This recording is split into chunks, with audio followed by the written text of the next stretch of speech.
Yeah, I think that the Falcons would be the favorite right now, just because they're in a position to win in the NFC South, where you could easily win the division with competent quarterback play, considering the competition there. Caller, the question of the offseason for the Vikings and I guess Kirk Cousins is what are his options and what is he going to do? Obviously, returning to Minnesota is one of those big options that many people think might happen. But as we get further on into the offseason, that may or may not become less and less likely. So, to you, what are his options this offseason?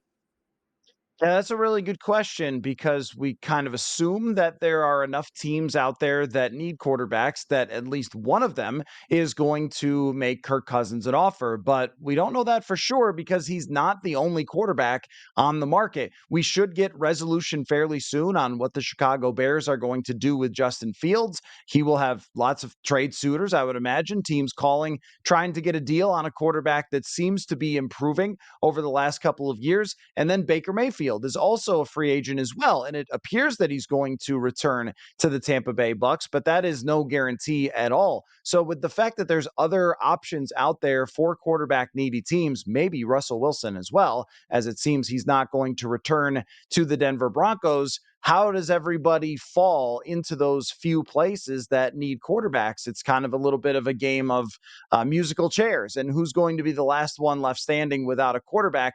And as far as teams that could be interested in Cousins, I think there are two that stand far above the rest, which is one, the Atlanta Falcons. They have a young team of weapons on offense. They just hired an offensive coordinator who runs a similar scheme to Kevin O'Connell in Zach Robinson, and they have an older owner who wants to win. And then Cousins is a win now type of quarterback at his age. And then you look at the Las Vegas Raiders, a team that won 8 games last year with some pretty poor quarterback play that I think believes in itself being pretty close, except for they can't run back Aiden O'Connell at the quarterback position or they're not going anywhere in that division. And so if they were to add Kirk Cousins, you could see them taking a step forward. And that's a team that has been consistently missing the playoffs, struggling to get over the hump. And they also have an owner who is known for the big splash as well. You have some other teams like Denver, like Pittsburgh, that also could potentially be in the mix.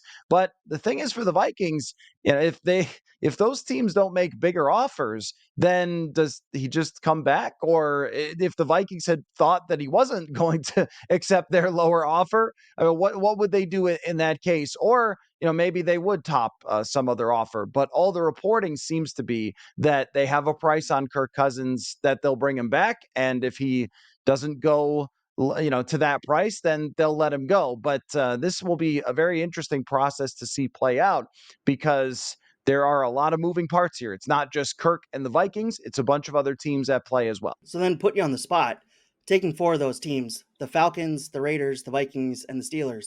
Pie chart, where is he going? Yeah, I think that the Falcons would be the favorite right now, just because they're in a position to win in the NFC South, where you could easily win the division with competent quarterback play, considering the competition there. Probably the Vikings I would put next, and then the Raiders, and then I'll just say wild card team, because I would say equal odds for someone like Pittsburgh, someone like Denver, or a team that we are totally surprised by and never saw coming. And then all of a sudden we're going, oh, wow, he's a, whatever it might be. But I think the Atlanta Falcons right now should be the favorite to land Kirk Cousins. That's been another Purple Insider Extra for Bring Me the Sports. Be sure to rate, review, and subscribe to the Purple Insider Podcast wherever you get your podcasts. Talk to you next time.